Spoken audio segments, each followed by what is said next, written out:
دوستا و هموطنای ما که آمدن امراض داخله و چشم و جلدی و اطفال دارن، به تمامشان خدمات معاینه و تشخیص رایگان است، ادویه رایگان توزیع میشه، معاینات خونشان رایگان میشه.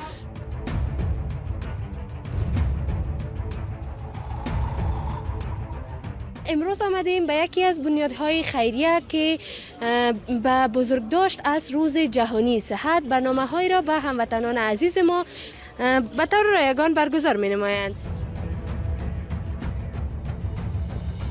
لوازم صحی چیز کریم دندان گرفتیم. با همین مریضایی که اینا توسط دکتر صاحبا معاینه میشن، ادویه رایگان هم از طرف بنیاد خیریه مد نظر گرفته شده.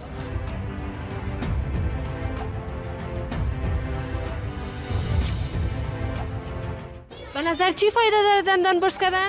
دندانای ما جور میمانه. مکتب زیبا داریم، معلم دانا داریم، کتاب ما مفید است.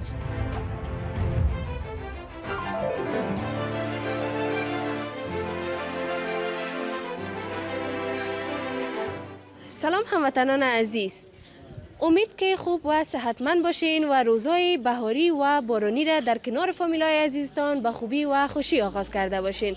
امروز آمدیم به یکی از بنیادهای خیریه که به بزرگداشت از روز جهانی صحت برنامه‌هایی را به هموطنان عزیز ما به طور رایگان برگزار می نمایند. دوستای عزیز، شما ما را همراهی کنین و از صحبت‌های مسئولان این برنامه و دکتران برنامه آگاه شوید و بیننده ای باشین که چگونه برنامه صحی رایگان را برای هموطنان برگزار کردند و کدام خدمات را ارائه می کنند. با رسیدن روز جهانی صحت در شهر کابل یک کمپ بزرگ صحی رایگان برگزار شد. این خدمات صحی رایگان از سوی بنیاد خیریه رحمان الله گربز و هدف کمک به هموطنان نیازمند و همچنین گرامی داشت از روز صحت برای مدت یک روز به شمار زیادی از مردم ارائه گردید و برای تعدادی از شاگردان مکاتب نیز بسته‌های صحی کمک شد. سلام خدمت شما، میشه خودتان به بیننده های عزیز ما معرفی کنین؟ تشکر، بخیر باشین. اطلاع پایکت هستم، رئیس اجرای بنیاد خیریه رحمان الله گربز. سلامت باشین. میشه هدفتان از برگزاری این برنامه به دوستای عزیز بگوین؟ هدف ما از برگزاری برنامه امروز تجلیل از روز جهانی صحت ای است که ما و نهادهای مثل ما و دوستا و افرادی که در بخش صحی فعال هستند و سهیم هستند حداقل بتانن که یک تغییر مثبت از راه بسیار کوچک، یعنی به اندازه بسیار کوچک اگر اینا سهم بگیرن، یک تغییر کلان و مثبت را ایجاد کرده بتانن. در برنامه امروزی ما قراره که ما امروز دوستا صحبت کردیم. در 7 بخش مختلف ما خدمات رایگان داریم و در تداوی و معاینات دوستا و هموطنای ما که آمدن امراض داخله و چشم و جلدی و اطفال دارن، به تمامشان خدمات معاینه و تشخیص رایگان است، ادویه رایگان توزیع میشه، معاینات خونشان رایگان میشه و مهمتر از این که ما کمپاین اهدای خون داریم که فعلا آغاز شده. دوستا فعلا مصروف هستن و در حال خون دادن هستند. خیلی ممنون از شما. به عنوان آخرین سوال میخوایم بپرسم که بنیاد خیریه شما دیگر کدام فعالیت ها را به هموطنان عزیز مد نظر دارد؟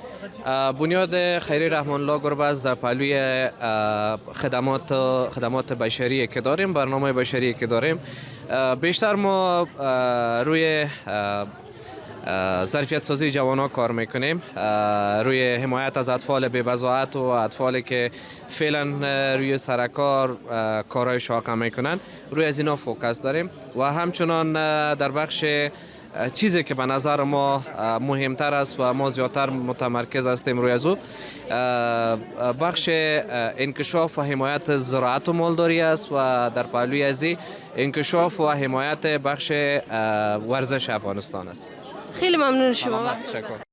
مسئولان این بنیاد خیریه گفتند که در بخش‌های مختلف به نیازمندان کشور کمک خواهند کرد و چنین خدمات صحی رایگان را در آینده نیز ادامه خواهند داد. سلام، وقتتان بخیر. میشه برادر خودتان به بیننده های عزیز معرفی کنین؟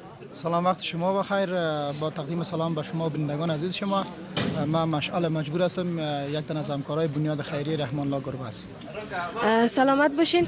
میشه در مورد برنامه تان و ای که چقدر اشخاص به این برنامه اشتراک کردن معلومات بتین به بیننده های عزیز؟ درست است. امروز کمپاین یک روزه به مناسبت روز جهانی صحت از طرف بنیاد رحمان الله گربه است در مقر این بنیاد دایر میگردد، در حال انجام است و حدود 200 تن از هموطنان عزیز ما از قبل خود راجستر کردن به خاطر دریافت خدمات صحی. سلامت باشین. این خدماتتان در کدام بخش هاست و آیا برای مردم عزیز ادویجات هم رایگان است و یا او را باید خریداری نمایند؟ امروز قسمی که شما میبینین بخش های داخلی عمومی است، بخش چشم است، بخش اطفال است و همچنان معاینات لابراتواری که لابراتوار هم به تمام خدمات صحی هم به شکل رایگان ارائه میگرده و لابراتوار هم و همچنان به همین مریضایی که اینا توسط دکتر صاحبا معاینه میشن ادویه رایگان هم از طرف بنیاد خیریه مد نظر گرفته شده. وضعیت تبابت افغانستان را شما چگونه ملاحظه میکنین؟ مؤسساتی که خدمات صحی ارائه میکنن شامل شفاخانه‌های چی دولتی چی خصوصی از اینکه از طرف دولت به صورت جدی پیگیری میشن، اینا تفتیش میشن و تا که خدمات صحی خوب ارائه کنن که این خودش نماینگر عزیز که ما رو به بهتر شدن روان هستیم و ما این ملموس است، قابل لمس است. ما میبینیم که خدمات صحی بهتر شده رئیس در کشور عزیز ما افغانستان و این به لطف از امو تجارایی است که سرمایه گذاری کردن در بخش صحت و همچنان از دولت که اینا را خوب کنترل میکنه، اینا را خوب تنظیم میکنه و در قسمت ارائه خدمات با کیفیت اینا را کمک و یاری میرسه.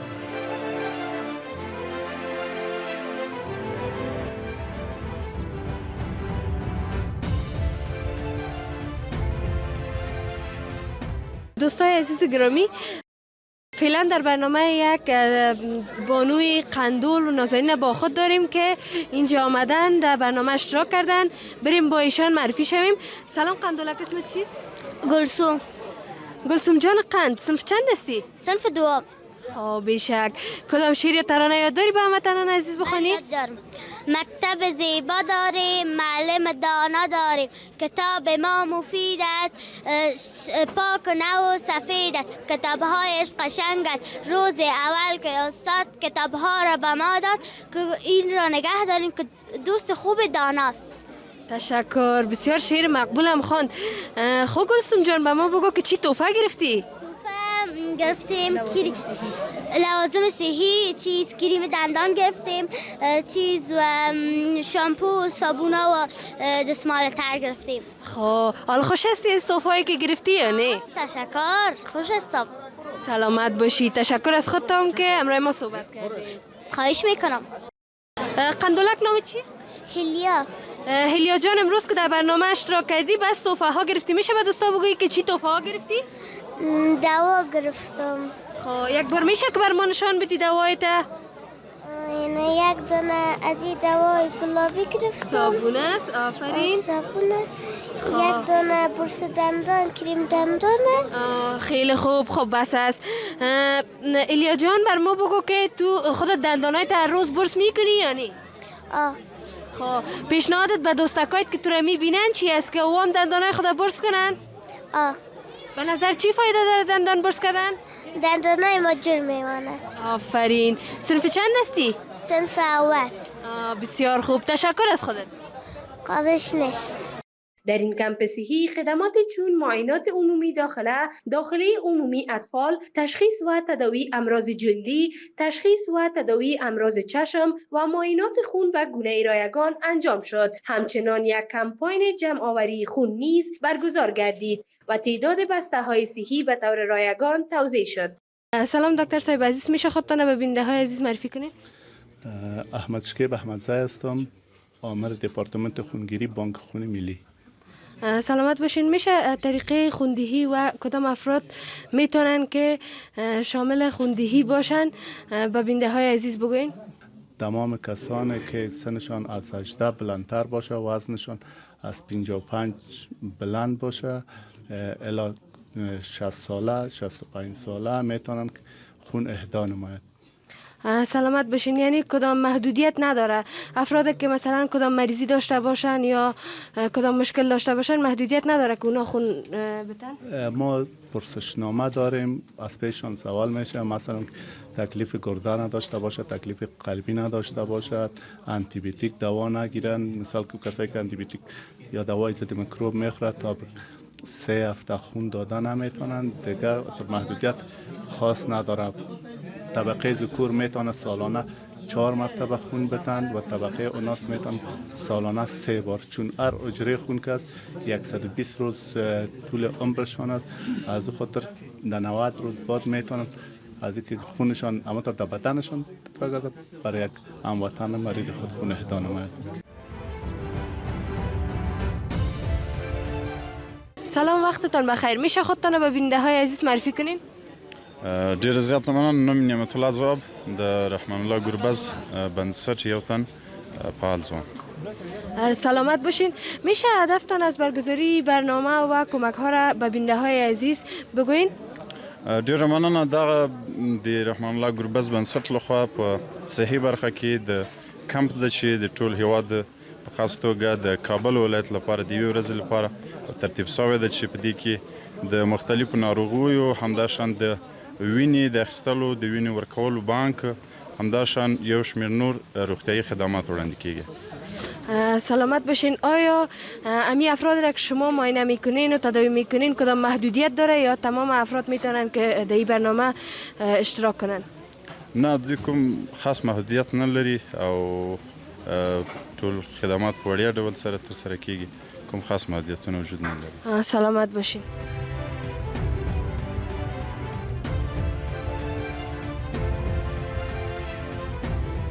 سلام، وقتتان بخیر. میشه خودتان معرفی کنین؟ بسم الله الرحمن الرحیم. اسمم زیارت منگل هستند. یکی از کارمند رحمان الله ګربز خیریه بنسټ هستم. میشه به هموطنان عزیزی که از این برنامه باز ماندن شما معلومات بدین که در برنامه هفته آینده که شما مد نظر دارین چگونه خودشان ثبت نام کنن؟ آنها میتونن که از طریق فیسبوک پلتفرم میتونن که برای ما مسیج بانن و که رئیس ما بس صحبت میکنه کل مثل امو چیزای لازم به طور مثل اسناد لازم مثل عکس خانه یا مثل چند عضو فامیل هستند این کلشان برگزار کنه و دیگه برای رئیس به ما معلومات بده و آنها میتونن ثبت نام از طریق واتساپ میکنن. تشکر. سلامت باشین. یعنی کمک های شما از طریق صفحات مجازی است، یعنی خانه به خانه شما چک نمیکنین مردم که کدام مشکلات داشته باشن از طریق بنیاد خیریتان کمک شوه و یا خیر؟ فی الحال از طریق آنلاین هستند و ان شاء الله در آینده باز ما پلان داریم که متو ورزت مختلف کورسات تغییر کنم، به مکتب بروم و به پانتونا بروم، به مردم آگاه بدم که اکسم یک بنسټ ما داریم و آنها خودشون باز بیروبار زیاد میشه در آینده ان شاء الله.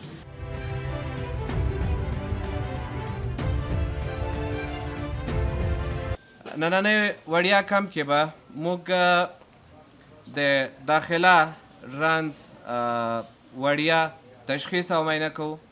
د دې ترڅنګ به د اطفالو یا ماشومانو برخې وړیا معاینه او تشخیص کیږي. د سترګې او د فشار، لید او انکسار برخه کې به معاینه کیږي او هغه دوستانو ته چې عینکو ته ضرورت لري زموږ له همکارانو له لارې به دوی ته عینکې توضیح کیږي. د دې ترڅنګ به وړیا د وینې معاینات هغه دوستانو او هیوادوالو ته چې معایناتو ته ضرورت لري او نیاز لري دې ته چې وینه یې معاینه شي، وړیا وینه به معاینه کیږي. د دې ترڅنګ به موږ وړیا درمل ویشو او د وړیا درمل ویشلو ترڅنګ به موږ له 200 ډیرو ماشومانو ته چې هغه مشخص ښوونځي موږ په نښه کړي دي، هغې ښوونځیو که به 200 ماشومانو نه ډیرو ماشومانو ته به موږ وړیا طبي کیټونه یا طبي هغه بستې ویشل کیږي. دلته موږ سره ټول هغه هیوادوال چې واقعا یا بې وزله دي یا د ناروغیو علاج توانایي نه لري هغه موږ رجستر کړي دي او نن ورځ کې به انشاءالله دوی ته ټول هغه خدمات چې ما مخکې تاسو سره شریک کړل هغه په وړیا ډول دوی ته ترسره شي. موږ د صحت یا روغتیا نړیواله ورځ یوازې د پیل په شکل منځو. انشاءالله په راتلونکي کې به په مختلفو برخو کې چې هغه موږ د ځوانانو د ظرفیت لوړونې په برخه کې اوږدمهاله پلانونه لرو، د زراعت او مالدارۍ برخه کې اوږدمهاله پلانونه لرو، او د دې ترڅنګ د بشري مرستو په برخه کې موږ اوږدمهاله پلانونه او برنامې لرو. د سپورټ پراختیا په برخه کې یوازې نه چې موږ کرکټ ته مشخص کو یا کرکټ ته ځانګړي کو، چې افغانستان کې څومره ورزشي څانګې دي هغه به د هغې په پراختیا کې او د هغې په حمایت کې به موږ اوږدمهاله برنامې ولرو.